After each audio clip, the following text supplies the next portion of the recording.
Assalamualaikum warahmatullahi wabarakatuh. Innal hamdalillah nahmaduhu wa nasta'inuhu wa nastaghfiruh wa na'udzu billahi min shururi anfusina wa sayyiati a'malina.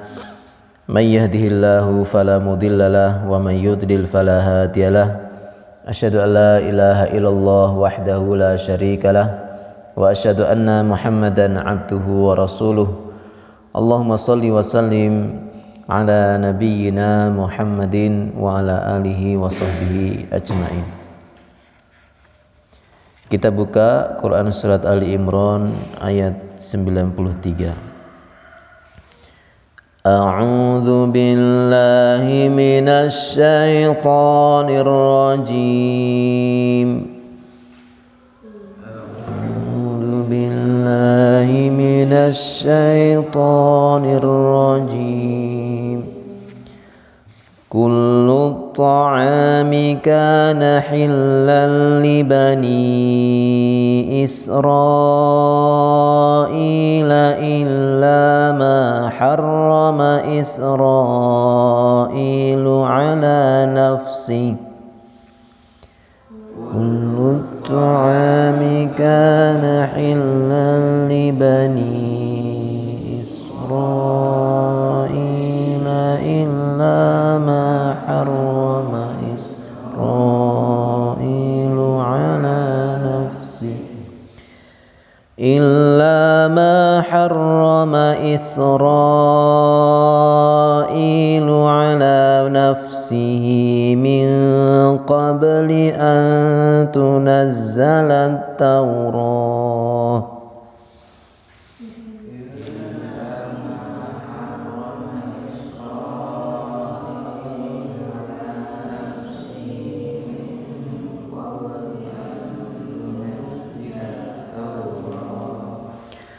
Qul fa'tu bit-Taurati fatluha in kuntum shadiqin. Qul fa'tu bit-Taurati fatluha in kuntum shadiqin. Kullu semua at-ta'ami makanan kana adalah dulu hillan halal li bani Israil bagi bani Israil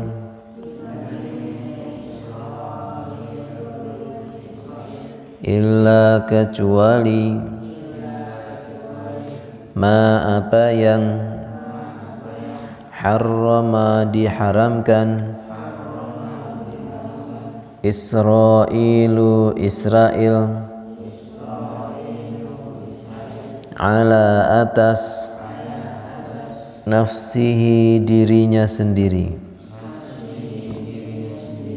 min qabli sebelum an tunazzala diturunkan At-Tauratu Taurat. Qul katakanlah fa'tu maka bawalah bit-Taurati Taurat fatluha kemudian bacalah dia in jika kuntum kalian semua shadiqin orang-orang yang benar.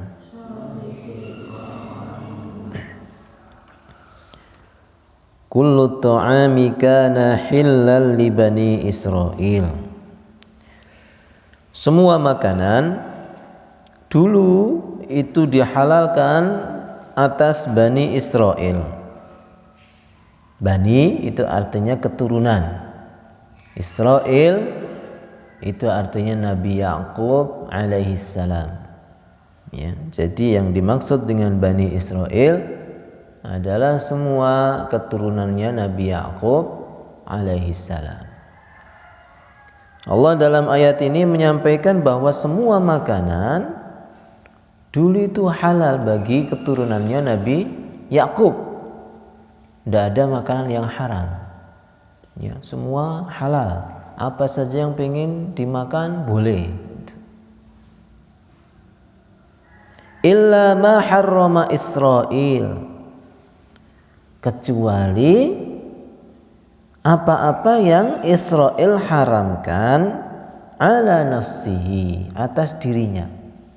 Israel siapa tadi? Nabi Yakub. Kecuali apa saja yang diharamkan oleh Nabi Yakub atas dirinya sendiri. Jadi Nabi Yakub atau Nabi Israel itu beliau mengharamkan beberapa makanan khusus untuk dirinya sendiri. Tapi aslinya makanan itu halal. Untuk Nabi Yakub, untuk seluruh keturunannya, semua makanan di bumi ini halal. Baik itu ayam, sapi, unta, bahkan babi, semua halal. Dulu halal semua. Tapi Nabi Yakub, Nabi Israel, beliau mengharamkan beberapa makanan khusus untuk dirinya sendiri. Min qabli an tunazzalat Taurah. Semua ini menjadi halal sebelum turunnya Taurat. Setelah turun Taurat, Allah SWT mengharamkan beberapa makanan kepada Bani Israel sebagai hukuman. Aslinya makanan itu halal, tapi karena orang Bani Israel itu banyak orang-orang yang ngeyel, orang yang membantah syariat-syariat Allah, orang-orang yang mereka durhaka, menentang para nabi, Allah kemudian nurunkan beberapa larangan memakan beberapa makanan. Ya, jadi di ayat pertama ini aslinya semua makanan itu halal bagi Bani Israel, tapi Nabi Yakub mengharamkan beberapa makanan untuk dirinya sendiri. Kemudian yang ketiga, ada beberapa makanan yang diharamkan oleh Allah setelah diturunkan Taurat. Qul, katakanlah, hai Muhammad, ya, Allah menyuruh Muhammad untuk berkata, fa'tu bit Taurat. Hai orang-orang Bani Israel, hai orang-orang Yahudi, ya. Bani Israel itu juga disebut sebagai Yahudi, ya. Datangkanlah Taurat. Bacakan di dalam Taurat itu. Fatluha, kemudian baca. Isi Taurat itu seperti apa? In kuntum shodiqin, kalau kamu itu termasuk orang-orang yang benar. Tentu kita akan lebih mudah memahami ayat ini kalau kita mengerti asbabun nuzul atau sebab turunnya ayat ini. Karena Al-Quran itu terkadang turun karena ada sebuah peristiwa. Ya. Ada sebuah peristiwa, ada beberapa kejadian, kemudian Allah menurunkan jawabannya, Allah menurunkan solusinya, disampaikan kepada Nabi Muhammad sallallahu alaihi wasallam. Nah, sebagaimana dalam ayat ini Allah menurunkan ayat ini karena ada sebuah latar belakang. Ya, ada sebuah peristiwa. Sebagaimana diriwayatkan oleh Imam Ahmad, ya, beliau meriwayatkan dari Ibnu Abbas. Ibnu Abbas ini menceritakan ada sekelompok orang Yahudi, ya, Bani Israel Yahudi, datang kepada Rasulullah Shallallahu Alaihi Wasallam dan berkata, beritahu kami beberapa perkara yang kami tanyakan kepadamu, dan perkara ini tidak ada yang tahu kecuali hanya Nabi. Ya. Nantang, ya, jadi orang Yahudi ini nantang. Ini kami pengen tanya ini, hai Muhammad, kami pengen tanya beberapa perkara, dan yang tahu jawabannya itu hanya Nabi. Makanya kami tanya kepada kamu. Kemudian Rasulullah SAW bersabda, tanyakan. Kalian mau tanya apa saja, silakan. Pertanyaan apa saja yang kalian kehendaki, silakan. Tapi kalian harus janji kepadaku sebagaimana Yakub mengambil janji dari anak-anaknya. Apa itu? Jika aku beritahu jawabannya kepada kalian dan hal itu sesuai dengan apa yang kalian yakini, maka janjilah kalian benar-benar akan mengikutiku dan memeluk Islam. Nah ini. Orang Yahudi, kamu mau tanya apa silahkan tanya. Tapi kalian harus janji. Kalau aku berikan jawaban yang benar, maka kalian harus janji mengikutiku dan masuk Islam. Gimana? Maka mereka menjawab, janji itu milikmu. Maksudnya, oke, kami berjanji. Maka Rasulullah menyuruh, udah tanyakan apa yang kalian kehendaki. Maka orang-orang Yahudi ini kemudian berkata, jawablah tentang 4 hal. Ya, dalam riwayat yang lain ada 5 hal, tapi dalam riwayat Ahmad ini jawablah 4 hal. Yang pertama, makanan apa yang diharamkan oleh Israel atas dirinya.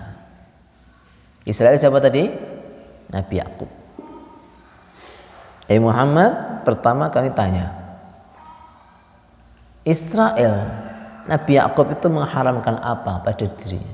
Sebelum turun Taurat tentu ya, sebelum turun Taurat.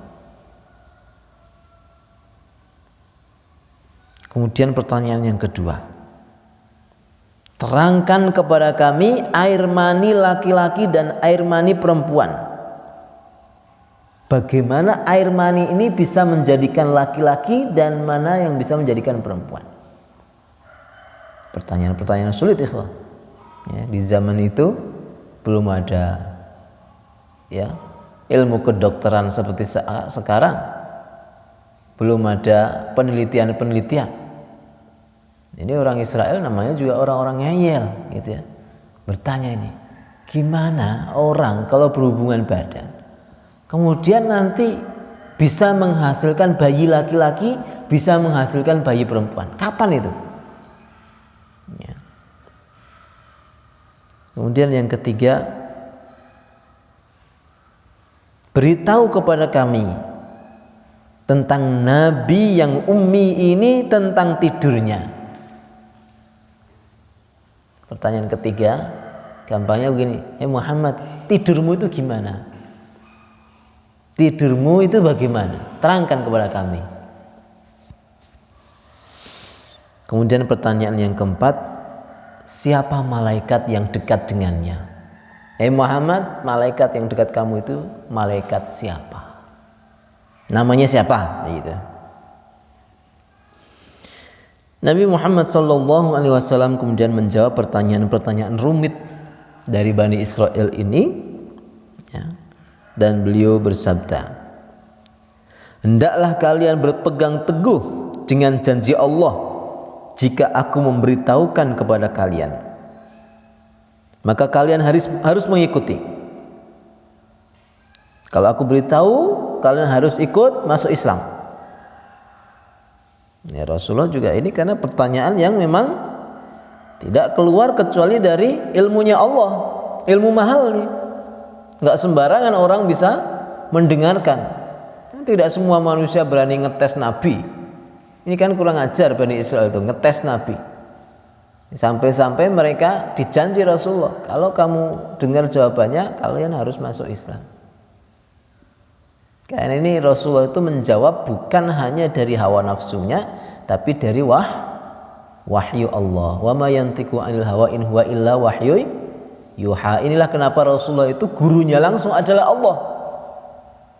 Ya, semua yang beliau ketahui dari ilmu-ilmu yang ada di dalam dirinya itu langsung dari Allah. Sumbernya mahal nih. Maka tawarannya juga mahal. Kalau kamu mendengar jawabanku, kamu masuk Islam. Maka kemudian mereka mengikrarkan janji akan masuk Islam. Kemudian Rasulullah melanjutkan, aku bersumpah demi Allah yang menurunkan Taurat kepada Musa. Apakah kalian tahu bahwa Israel atau Yakub itu pernah sakit parah? Kemudian penyakitnya menahun. Pada saat itu kemudian dia bernadar kepada Allah, jika Allah menyembuhkan penyakitnya, maka dia akan haramkan makanan dan minuman yang paling dia sukai sendiri. Dan makanan itu adalah daging unta, sedang minumannya adalah susu unta. Ini jawaban pertama. Gampangnya Rasulullah mengatakan, kalian tahu nggak Nabi Yakub itu dulu pernah sakit tahunan, dan kemudian dia bernazar kepada Allah, ya Allah, kalau engkau sembuhkan penyakit saya ini, maka saya bernazar, saya akan mengharamkan makanan yang paling saya sukai, dan saya akan mengharamkan minuman yang paling saya sukai pada diri saya sendiri.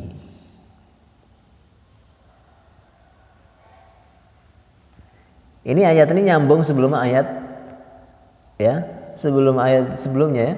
Ini ayat ini nyambung dengan ayat sebelumnya. Allah berfirman dalam ayat sebelumnya apa? Lan tanalul birra hatta tunfiqu mimma tuhibbun. Kalian enggak akan mendapatkan kebaikan sampai kalian menginfakkan apa yang kalian sukai. Nah, ini dipraktekkan Nabi Yakub. Nabi Yakub apa saja yang beliau sukai, beliau enggak mau makan. Beliau mau kasihkan ke orang saja untuk mendapatkan kebaikan. Nyambung, ya. Sampai-sampai beliau mengharamkan makanan dan minuman yang beliau sukai sendiri. Dah, saya makan apa aja lah, kalau yang saya suka enggak. Ini karena tadi itu nazar beliau. Dan ini boleh di dalam syariatnya Nabi Yakub. Tapi syariatnya Nabi Muhammad boleh enggak? Enggak boleh. Enggak boleh. Maka nanti kita akan bicara tentang namanya syariat, namanya an-nasakh atau penghapusan syariat. Ya, di dalam agama kita, agama Islam, agamanya Nabi Muhammad SAW ini ada beberapa syariat-syariat Nabi sebelumnya yang dihapus dan tidak dilanjutkan lagi oleh Nabi Muhammad. Ada juga yang dilanjutkan. Ada juga syariatnya Rasulullah awalnya disyariatkan kemudian dihapus, diganti yang lebih baik. Ayatnya apa? Dalil tentang penghapusan ini. Ma nansakh min ayatin aw nunsiha na'ti bi khairin minha aw misliha. Jadi syariat dihapus itu karena Allah ganti yang lebih baik. Jadi syariatnya Nabi Yakub itu boleh seseorang mengharamkan makanan minuman pada dirinya sendiri, padahal makanan dan minuman itu halal.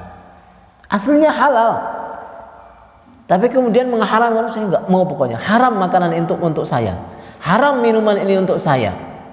Kenapa kamu haramkan? Ya saya karena beribadah kepada Allah, saya ingin mendekatkan diri kepada Allah. Syariatnya Nabi Yakub boleh, tapi kalau syariatnya Nabi Muhammad tidak boleh. Antum dikasih sate ayam halal, terus antum mengatakan, pokoknya kalau sate haram untuk saya.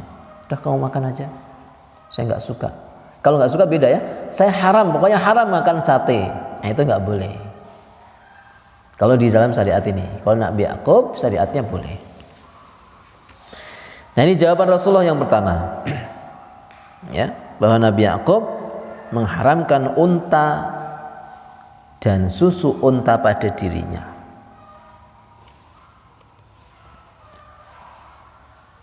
Kalau antum kan bukan mengharamkan, tapi karena memang belum pernah makan gitu aja, dikasih ya, enak itu. Ya, padahal unta dan unta, baik dagingnya, susunya, bahkan maaf sampai air kencingnya pun bermanfaat. Itu hadis Rasul sahih. Nah, ini ikhwah rahimakumullah. Kemudian orang Bani Israil mengatakan, ya benar. Nah, mereka mengakui bahwa unta dan susunya itulah yang diharamkan oleh Nabi Yakub atas dirinya.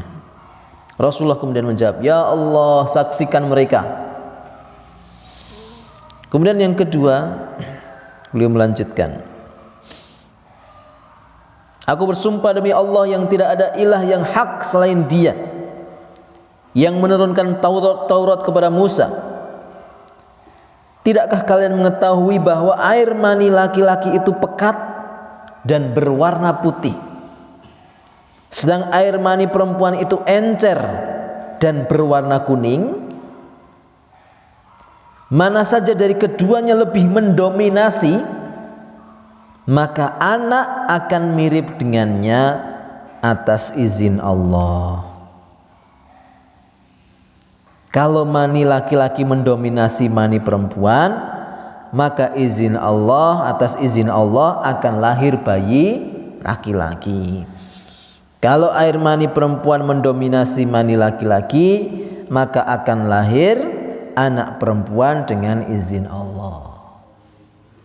Ini jawaban Rasulullah yang kedua. Maka orang Yahudi ini mengatakan apa? Benar. Maka Rasulullah langsung menjawab, ya Allah, saksikan mereka. Ya, jadi Rasulullah menjelaskan di sini kapan ya mani itu bisa menghasilkan bayi laki-laki dan kapan bisa menghasilkan bayi perempuan. Maka Rasulullah menjelaskan tuh, kalau orang hubungan badan itu laki-laki keluar mani, perempuan juga keluar mani. Maninya laki-laki itu pekat, warnanya putih. Maninya perempuan itu kekuning-kuningan dan encer. Mana yang mendominasi? Tahu mendominasi? Lebih banyak kamu ya. Lebih banyak. Kalau mani laki-laki yang lebih banyak, ketika bertemu dengan mani perempuan, maka nanti bayinya atas izin Allah menjadi bayi laki-laki. Kalau mani perempuan lebih banyak, maninya laki-laki kalah, maka nanti atas izin Allah akan lahir bayi perempuan. Ikhwah, Masya Allah, Rasulullah itu sampai dalam hal ini saja beliau diajari oleh Allah SWT. Ya betul, penelitian sampai sekarang dibenarkan. Luar biasa. Ini menunjukkan bahwa Nabi itu ilmunya jauh melampaui ilmu di zamannya.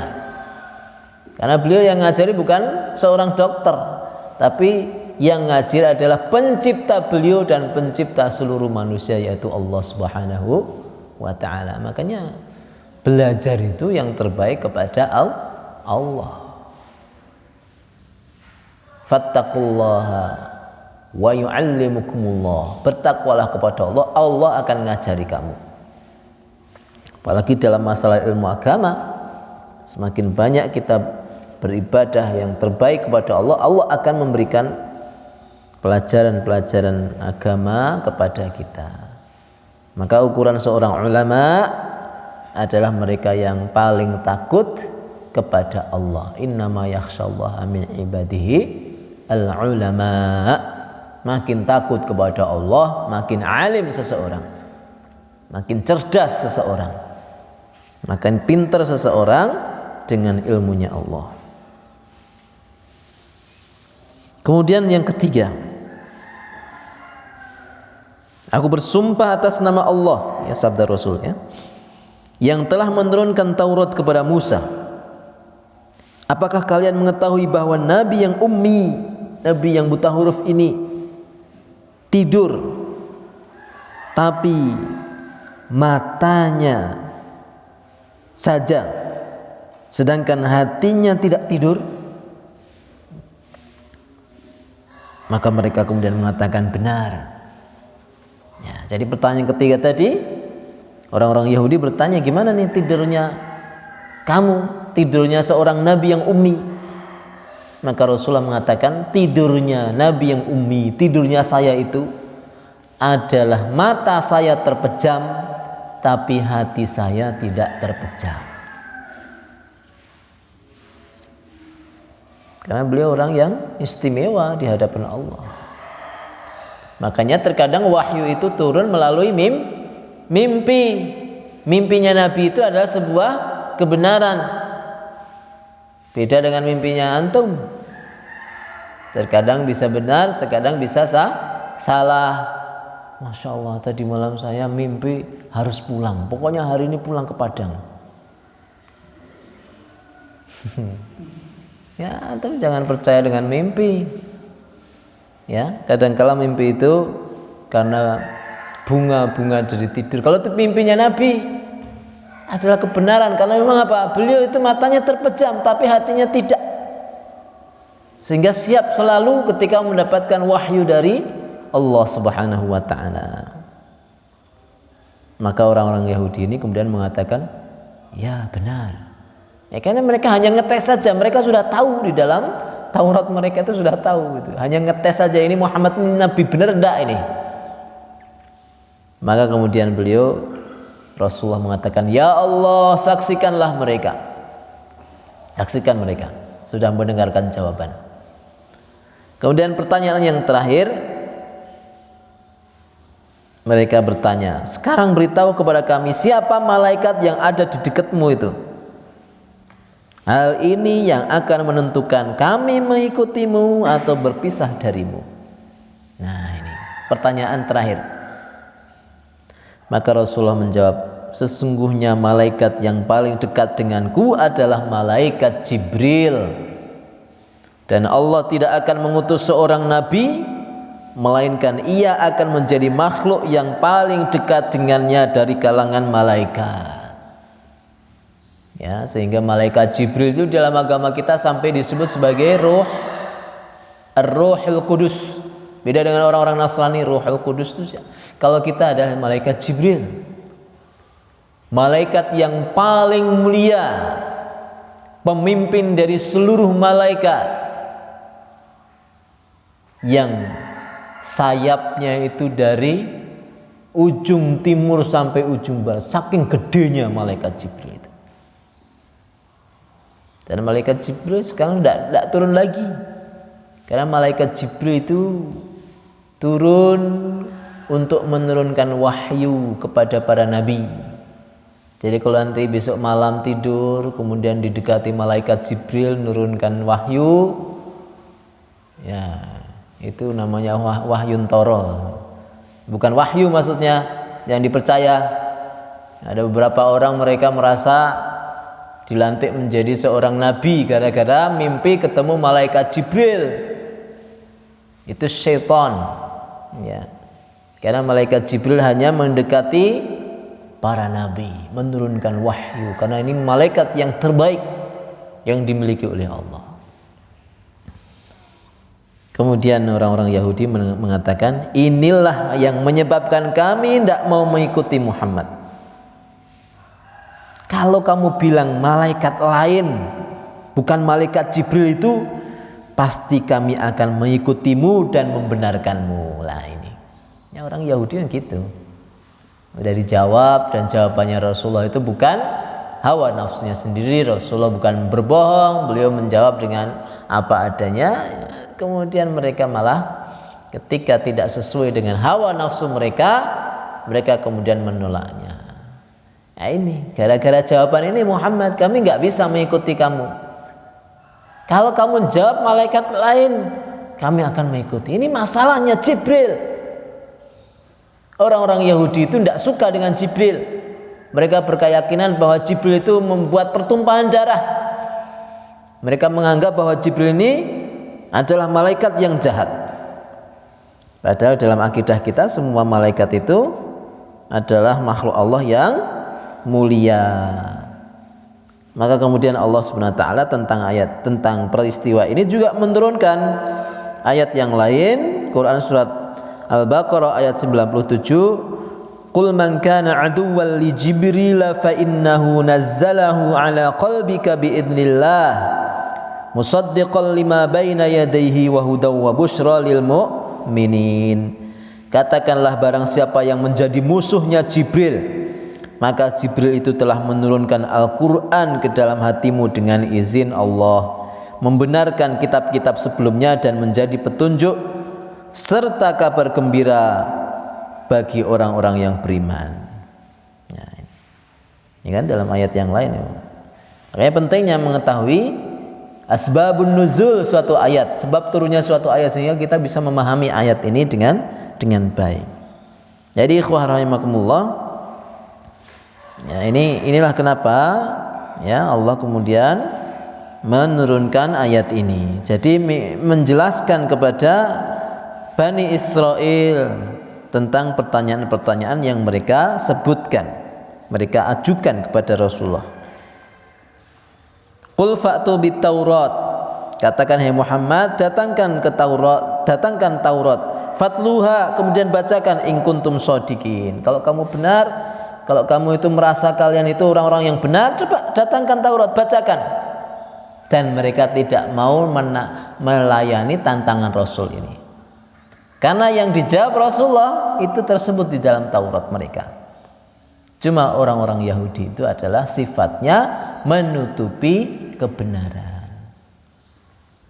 Yaktumunal haqq, mereka menutupi kebenaran.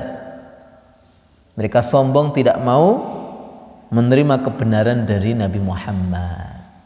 Rasulullah datang, coba kamu datangkan Taurat, baca Taurat kalau berani, kalau kalian memang orang-orang benar, kalau kamu mengatakan apa yang kamu katakan itu benar, coba datangkan Taurat. Kalau kamu mengatakan apa yang saya katakan ini salah, coba datangkan Taurat. Mereka tidak mau, karena mereka nanti akan malu sendiri. Apa yang disampaikan Rasulullah itu sama dengan apa yang tersebut di dalam kitab suci mereka. Ya, makanya ikhwah rahimakumullah, ada beberapa kesimpulan dalam ayat ini. Ya. Yang pertama, bagaimana Nabi Ya'qub alaihi salam, beliau mengharamkan daging unta dan susu unta, makanan dan minuman yang paling beliau sukai, dalam rangka untuk mendapatkan kebaikan dari Allah. Ya, mengharamkan sesuatu yang paling disukai, sehingga apa yang disukai itu beliau kasihkan kepada orang lain. Dalam syariatnya Nabi Yakub boleh, kalau dalam syariat kita nggak perlu mengharamkan, tapi cukuplah kita itu berinfak apa yang paling kita sukai, tapi tidak perlu mengharamkan. Kemarin sudah kita terangkan. Kemudian yang kedua, dalam ayat ini juga diterangkan tentang adanya an-nasakh atau penghapusan hukum. Ya, dan ini yang diingkari oleh orang-orang Yahudi, padahal mereka tahu bahwa di dalam Taurat itu, di dalam kitab suci itu ada an-nasakh juga. Jadi mereka itu menuduh Nabi Muhammad itu mencela-mencela, tidak konsisten, melawan syariat Nabi sebelumnya, karena syariat Nabi Muhammad itu berbeda, ada beberapa yang berbeda, ada yang sama. Maka mereka kemudian menganggap Muhammad ini nggak konsisten melanjutkan syariat Nabi sebelumnya. Padahal banyak sekali syariat-syariat sebelum mereka yang memang sudah dinasakh, dihapus syariatnya oleh Allah, dan penghapusan itu untuk kebaikan. Dan Allah menasakh ayat itu pasti diganti dengan yang lebih baik atau minimal yang sama. Tidak ada penggantian ayat yang lebih buruk. Bagaimana misalnya contoh. Nabi Adam, syariatnya Nabi Adam boleh menikah dengan saudaranya sendiri. Nabi Adam dengan Hawa punya anak perempuan. Kemudian juga beliau punya anak laki-laki. Syariatnya beliau, yang anak laki-laki ini mau nikah dengan anak perempuannya, saudaraan ini boleh. Kenapa boleh? Ya nggak ada manusia lain, adanya mereka ini anaknya semua. Boleh. Dan itu syariat itu dihapus, ya kan? Setelah banyak manusia, apalagi saat ini manusia banyak sekali sekarang, syariat Nabi Muhammad SAW dihapus, itu nggak boleh. Khalil kok dinikahi sama kakak perempuannya, nggak boleh. Lil, nikah sama mbak ya, nggak boleh, haram. Ya. Nah ini yang dihapus tuh, penghapusan ayat itu. Contoh itu. Terus di dalam syariatnya, misalnya, ya, Nabi Nuh alaihi salam, ya, beliau membolehkan makan seluruh hewan yang di atas bumi ini. Nabi Nuh, ingat ketika ada banjir, kemudian beliau naikkan hewan-hewan di atas perahunya, dan seberapa besar sih perahu? Itu nggak banyak kan hewan yang bisa naik. Ketika sudah selesai, sudah surut dan mereka sudah mendarat ke suatu daratan, maka kemudian Nabi Nuh membolehkan hewan apa saja boleh dimakan. Kenapa? Lihat adanya hewan itu boleh dimakan, dan itu juga sudah dihapus. Ya. Ada syariat lain, misalnya syariatnya Nabi Ibrahim alaihissalam. Boleh, dalam syariatnya Nabi Ibrahim, boleh menikahi seorang perempuan tanpa izin dari walinya. Gak usah nembung bapaknya, gak usah bilang sama ibunya, suka sama perempuan, langsung dinikahi. Itu syariatnya Nabi Ibrahim. Sebagaimana beliau menikahi siapa? Hajar. Hajar kan nggak ada itu cerita beliau ketika dinikahi Nabi Ibrahim itu dengan akad atau dengan walimah, nggak ada. Karena Hajar itu adalah hadiah dari Raja Mesir, dihadiahkan kepada Nabi Ibrahim supaya dijadikan budak Nabi Ibrahim. Tapi dalam perjalanan kemudian sama Saroh istrinya Nabi Ibrahim yang pertama menyuruh Ibrahim, kita ini kan nggak punya keturunan, Hajar itu nikahi saja supaya bisa melahirkan keturunan untuk kamu.